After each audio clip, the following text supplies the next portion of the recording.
Ms. Whitfield, I didn't realize Whitfield Restoration was on this bid. Neither did I, until this morning, Mr. Kang. The board is nervous about her firm digging through old contracts again. She's here to restore a building, not relitigate the past. This came to the office. No name, just your old address in Atlanta. That handwriting. I haven't seen it in 10 years. 10 years ago, Kang Min-jae believed a story someone else wrote for him. It was a good story. Clean. Simple. It had a villain in it, and for a decade he was certain the villain was Amara Whitfield. He remembers the exact hallway where his mother told him. The exact color of the folder she placed on his desk, photographs, a wire transfer, a signature that looked enough like Amara's to end the only certainty he had ever trusted. He remembers not asking a single question. That was the part he never let himself examine too closely. He hadn't asked. He had simply believed, because believing was easier than watching the last decade of his life collapse into something he could not control. Amara left New York with nothing but 2 suitcases and a reputation she would spend a decade rebuilding somewhere else, city by city, contract by contract, until her name meant something again, on her own terms this time, with no one's family attached to it. Neither of them chose this reunion. A restoration contract chose it for them, and now they are standing in the same lobby, under the same water-stained ceiling their fathers once stood beneath, pretending the last 10 years can be managed like a line item. But somewhere in a shoebox in a retired man's apartment, a letter has just changed hands for the first time since it was written. Min-jae doesn't know it exists yet. Amara doesn't know who sent it. Only one of them is about to find out what they were never allowed to hear. The Winslow Hotel had been closed for 11 months, its lobby wrapped in scaffolding and dust sheets, but Amara Whitfield walked through it like she already owned its bones. She ran her palm along a water-damaged column, checking the plasterwork the way another person might check a pulse. This was the part of her job no one saw on the proposal decks, the quiet, private conversation between a restoration architect and a building nobody else had bothered to really look at in decades. She hadn't expected to feel anything walking back into a Kang property. She had built an entire career, an entire self, on the ability not to feel anything about the Kang name. So when she turned from the column and found Kang Min-jae standing in the doorway, flanked by 2 board members and his executive assistant, the feeling that moved through her chest surprised her more than his presence did. He looked exactly like a man who had spent 10 years turning himself into armor. The boy she remembered, the one who used to steal 15 minutes between meetings just to sit with her on unfinished floors and talk about nothing, was gone, replaced by someone who introduced himself to her with the flat courtesy of a stranger. "Ms. Whitfield," he said. "I wasn't informed personally that Whitfield Restoration won the bid. Neither was I, that it was your family's building," she said. "My operations director handled the submission. I found out this morning, same as you, it seems." It was not quite true. She had known for 4 days and told no one, had spent 4 nights deciding whether to walk away from the largest contract her firm had ever been offered rather than stand in a room with him again. She had decided to stay because the building deserved her, and because leaving would mean admitting he still had the power to move her. The site walkthrough was brutal in its politeness. He asked precise, informed questions about load-bearing timeline and material sourcing, and she answered every one without warmth, the 2 of them performing competence at each other like a language they'd once used for something softer. His board members exchanged glances neither of them caught. Only his assistant, Han Ji-woo, seemed to understand exactly what she was watching. Near the end of the walkthrough, Min-jae asked to see the 4th-floor ballroom alone, the room where, though he did not say it, his parents had hosted their 30th anniversary the year before Amara disappeared from his life. Amara let him go. She busied herself instead with the concierge desk, her hands steady, her jaw tight, refusing to let this building or this man see how carefully she was holding herself together. It was Han who told her, quietly, on the way out, that Mr. Kang had personally requested to remain the direct point of contact for the duration of the project, against his usual practice of delegating to his development team. "He never oversees renovations personally," Han said, almost to herself. "Not once in 6 years. Amara said nothing. But she understood, standing on the sidewalk outside a building that held 10 years of unfinished history, that whatever this project was going to cost her, distance would not be part of the price. If someone you once loved believed a lie about you for 10 years, would you want the truth back at all, or is some trust too broken to rebuild? Stay with light romance stories, because the next discovery changes everything. By the second week, the working relationship had settled into something efficient and cold, which suited them both. Amara sent progress reports at 6 a.m. Min-jae replied by 7, always precise, never personal. It was, she told herself, exactly the professional distance she wanted. The archive room broke that fiction. Every historic restoration required a paper trail, original blueprints, permit filings, vendor contracts going back to the building's last major renovation, which, Amara already knew without needing to check the file date, had happened 10 years ago. She had been the junior architect on that job. It was the project that made her career, right up until it ended it. She hadn't planned to go looking for anything. She'd gone into the basement archive to confirm a load-bearing spec, and instead found herself staring at a vendor ledger with a discrepancy she recognized in her bones before her mind caught up, the same irregular billing pattern she'd flagged a decade ago, 3 weeks before she was accused of selling company secrets and escorted out of a building she'd given 2 years of her life to. She sat on the archive room floor for a long time before she called anyone. When she brought it to Min-jae that afternoon, expecting at minimum professional curiosity, she got something closer to a wall going up behind his eyes. "You want me to reopen a 10-year-old vendor audit," he said, in the middle of a restoration project, based on a filing anomaly.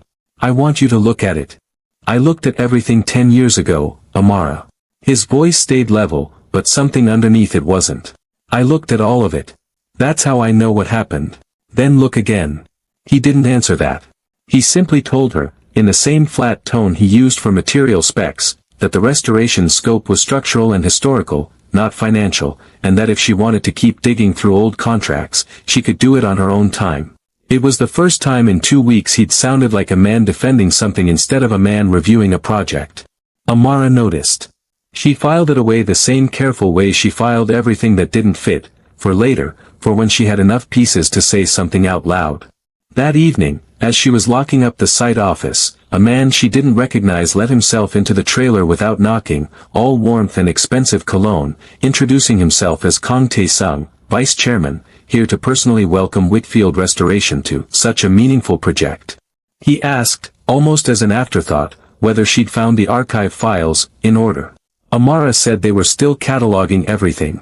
He smiled, told her not to work too hard on the old paperwork. Nobody read those files anymore, he said, they were practically ceremonial, and left before she could ask him how he knew she'd been in the archive room at all. Amara stood alone in the trailer for a long moment after the door clicked shut, running the conversation back the way she'd run the ledger numbers, looking for the seam. Nobody had told Tae-sung where she'd spent her afternoon. Nobody except Min-jae, or someone close enough to Min-jae to hear about it within hours. She didn't know yet what she was looking at. She only knew, with the same quiet certainty that had once cost her everything, that she'd found the edge of something again, and that this time, she wasn't leaving before she saw the whole shape of it. Amara didn't sleep much that week. She spent her nights the way she used to spend them a decade ago, hunched over documents at her kitchen table, except this time she wasn't 23 and terrified. She was 33, and furious in a way that felt almost clarifying. She called an old colleague from her first firm, a forensic accountant named Priya Nair who now consulted for insurance fraud cases, and asked her, off the record, to look at photographs of the original vendor ledger. It took Priya 2 days to call back. "This wasn't a mistake," Priya said. "Someone restructured 3 vendor accounts to route through a shell entity, then backdated the paperwork to make it look like standard cost overruns. Whoever built this knew exactly what an audit looks for, and built around it. Could I have done this?" Amara asked, already knowing the answer, needing to hear it from someone whose job was numbers, not loyalty. "You'd have needed signing authority you never had," Priya said. "Someone senior did this. You got blamed for finding it, not for doing it." Amara sat with that sentence longer than she'd sat with anything in 10 years. Across the city, Min-jae was having a version of the same reckoning, alone, in his office at 11 at night, the old case file open on his desk for the first time since he'd sealed it away. He'd told himself he was reviewing it to disprove her, to reconfirm what he already knew so he could close the subject permanently. Instead he found himself staring at the signature on the wire authorization, Amara's signature, supposedly, and noticing, for the first time in 10 years, that the A slanted the wrong direction. Amara's A always curved right. This one curved left. He told himself it meant nothing. Signatures varied under stress. He called Yoon anyway, the man who had personally compiled the file and delivered it to his mother's office 10 years ago, now 2 years retired and living quietly outside the city. He asked, casually, whether Yoon still had his working notes from the original internal review. The pause on the other end of the line lasted a beat too long. Some of it, Yoon said finally, his voice careful in a way Min-jae had never heard from him before. Why now, after all this time? Whitfield Restoration won the Winslow bid, Min-jae said. She's back. Another pause, longer this time. I see, Yoon said, and then, quietly, almost to himself, I'd wondered when this would come back around. He said nothing else useful, deflected the rest of the call toward pleasantries, and hung up before Min-jae could ask what exactly he'd meant. Min-jae sat in his dark office for a long time afterward, the signature still open on his screen, a decade of certainty developing its first hairline crack. He did not call Amara. He was not ready to be wrong in front of her yet. But he requested, first thing the next morning, that the entire original file be pulled from physical storage and delivered to his office, every page, not just the summary he'd been given at 26. She was doing the thing she used to do at the end of long days, walking the unfinished floors alone after the crew left, feeling the building settle into quiet, when she heard footsteps on the plywood behind her and knew, before she turned, exactly who it was. You should have a hard hat on, Min-jae said, which was not what either of them expected him to say. So should you. He didn't leave. That was the surprising part. He stood at the edge of the room where the old ballroom windows let in the last of the evening light, hands in his pockets, looking younger than he had in any boardroom she'd seen him in for the past 3 weeks. I pulled the original file, he said finally. The whole thing. Not the summary I was given at 26. Amara said nothing, waited, the way she'd learned to wait for things that mattered. There's a signature on the wire authorization, he said. It doesn't look right. I don't know what that means yet. I'm not, he stopped, started again, more carefully. I'm not asking you to forgive me for not noticing that 10 years ago.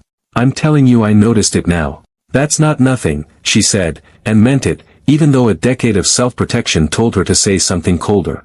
He crossed the room slowly, stopping a careful distance away, the same distance he used to close without thinking when they were 26 and certain of each other.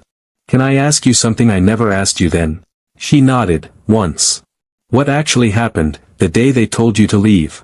No one had asked her that in 10 years.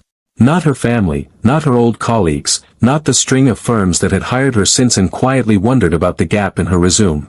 She found, standing in a half-finished ballroom with the man who hadn't asked when it mattered, that she wanted to tell him the truth more than she wanted to protect herself from what it would cost her to say it out loud.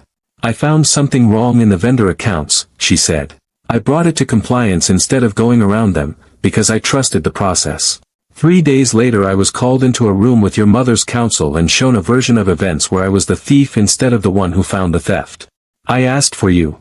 They told me you already knew, and that you didn't want to see me. Something in his face changed, a small collapse he didn't try to hide fast enough.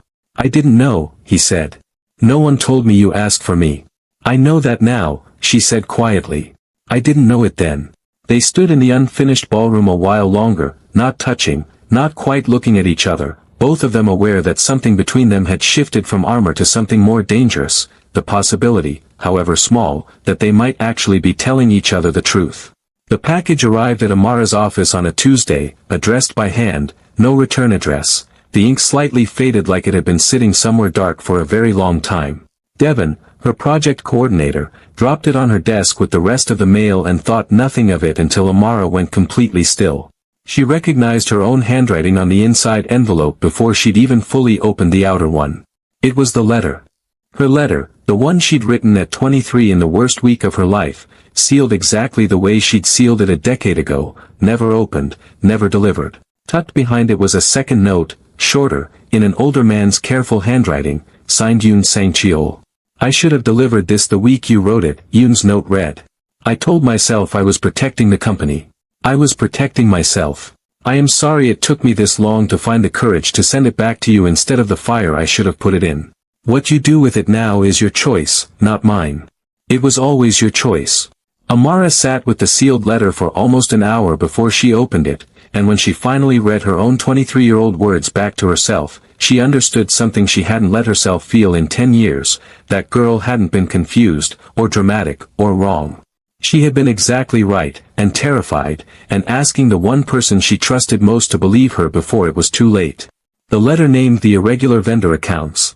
It named the dates she'd found them.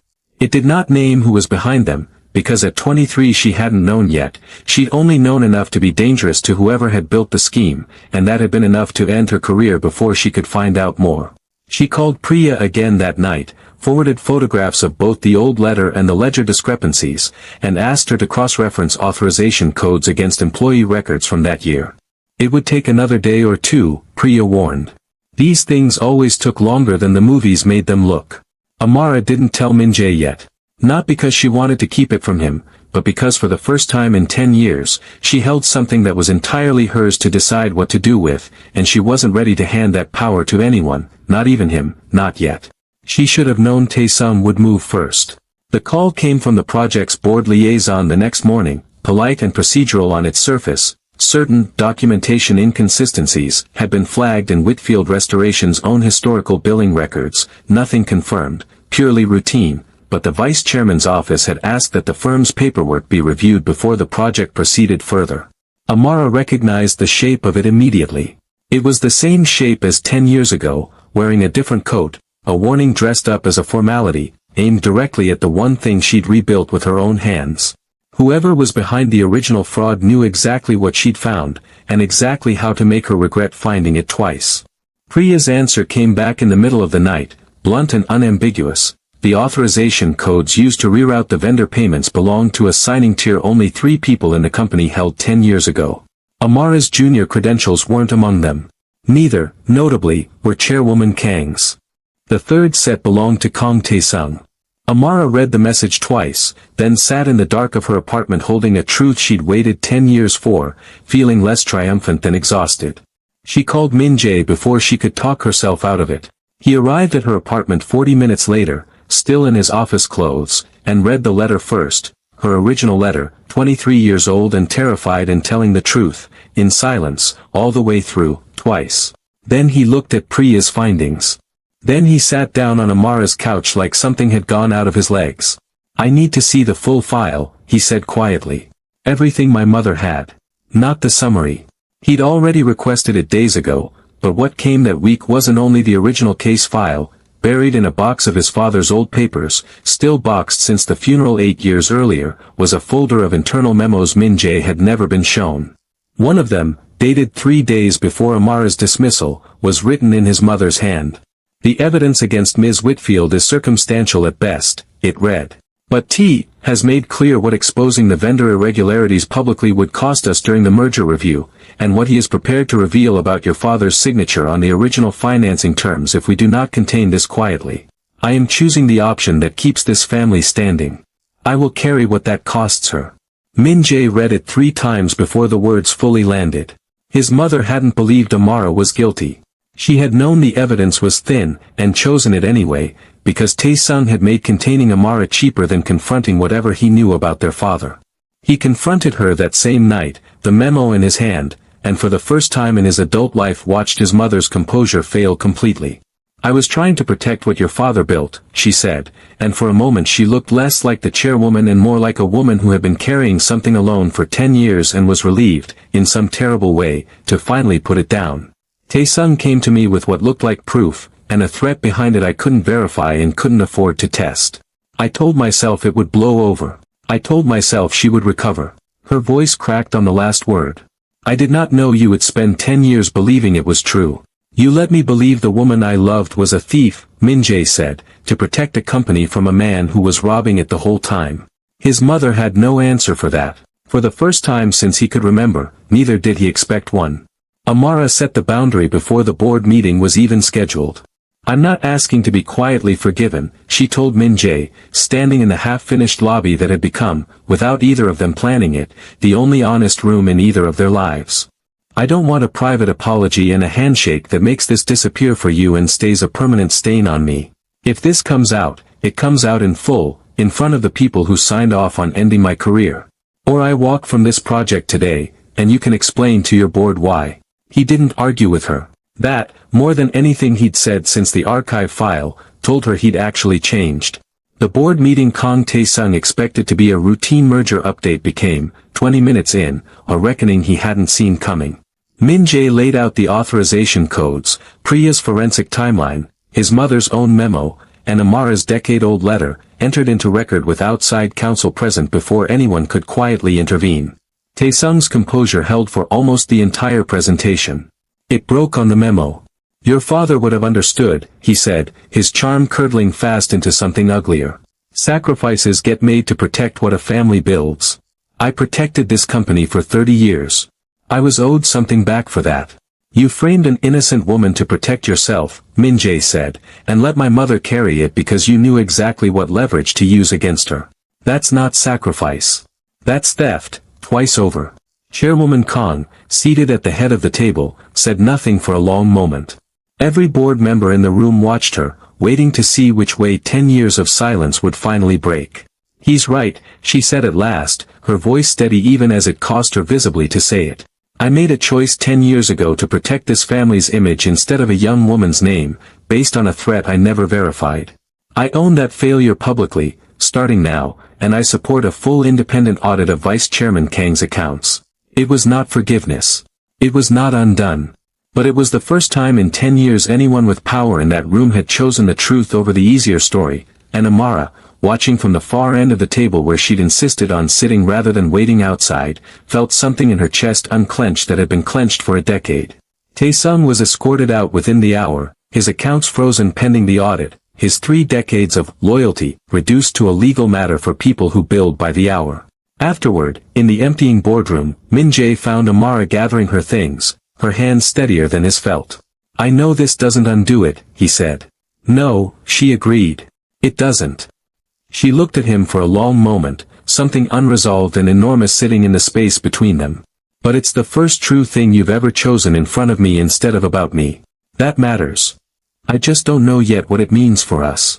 She left him standing there, not because she didn't want to stay, but because for the first time in 10 years, she got to be the one who decided when she was ready.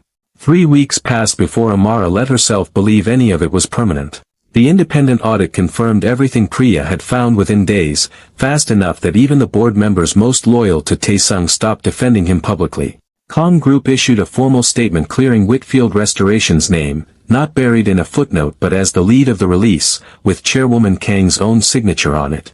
She stepped back from day-to-day operations the following month, citing the audit's findings without excuse, and quietly began funding a scholarship in restoration architecture that nobody asked her to create and everybody understood exactly why she had. Min-jae didn't push for anything in those 3 weeks. He kept showing up to site meetings, precise and professional, and he kept doing something else, something smaller and harder to fake. He asked her opinion before deciding things, and actually waited for the answer. She noticed. She'd spent 10 years learning not to notice things like that, and found she couldn't unlearn it fast enough to protect herself from him a second time, not entirely. It was on the 4th floor ballroom, 3 weeks after the board meeting, restoration nearly finished, afternoon light pouring gold across newly refinished floors, that she found him sitting exactly where he used to sit at 26, waiting for nothing in particular, the way he used to wait for her. She sat down beside him without deciding to, the old habit outlasting 10 years of good reasons not to trust it. "I'm not the same person who left," she said. "I know," he said. "I'm not asking you to be." They sat there a long while, not touching yet, the building finally whole around them after standing broken for longer than either of them wanted to count. When she finally reached over and laced her fingers through his, it wasn't forgiveness arriving all at once. It was something steadier than that, 2 people choosing, this time with their eyes open, to find out what they might still become. 10 years, she said quietly. "That's a long time to believe a lie." "It is," he said. "I don't intend to spend the next 10 believing anything I haven't looked at myself. If stories about truth, justice, and love that survives the worst kind of betrayal keep you watching, subscribe to Light Romance Stories. And tell us, could you forgive 10 years of silence, even once you finally understood why?"